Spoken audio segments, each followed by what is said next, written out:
अमरावतीत जी दुर्दैवी घटना घडली आहे त्यामध्ये 3 बालकांचा मृत्यू झाला, काय सांगा?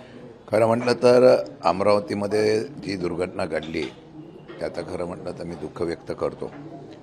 परंतु वारंवार देशात महाराष्ट्रात अशा प्रकारच्या दुर्घटना घडण्याला जे जबाबदार आहेत, कालची घटना घडली त्याबद्दल या सरकारने खुलासा करावा, चौकशी करावा, परंतु त्या संबंधित मंत्र्यांनी राजीनामा पहिला द्यावा.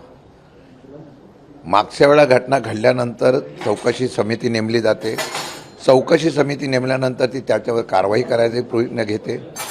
अद्यापही ही घटना घडली म्हणून आता लगेच आदेश देईन सरकार की आम्ही आता याच्यावर कारवाई करू, असं करू, ते करू. परंतु मागे गेल्यानंतर आजही महाराष्ट्रामध्ये अनेक अशी रुग्णालय आहेत की जिथं सरकारने दिलेल्या निकषाचं पालन होत नाही. आणि अशा घटना जर तिथून घडल्या की परत त्या ठिकाणी फक्त आता सरकार काय करणार, त्या असलेल्या व्यक्ती त्या मृत बालकांच्या पालकांना मदत जाहीर करणार. हे माणसांच्या मुलांच्या मृत्यूला पैशामध्ये घेण्याचं सरकार प्रयत्न करत आहे.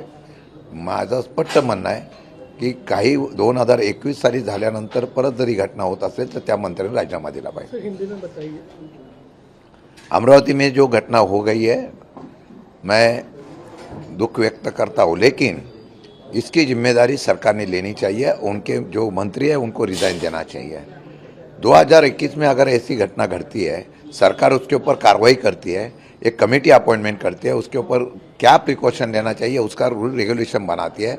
आज भी महाराष्ट्र में ऐसे बहुत से रुग्णालय है, ऐसे बहुत से हॉस्पिटल है, वहाँ पे आज भी ऐसी सुविधा और वैसे प्रिकॉशन लेने के लिए फायर फाइटिंग वगैरह कुछ नहीं है.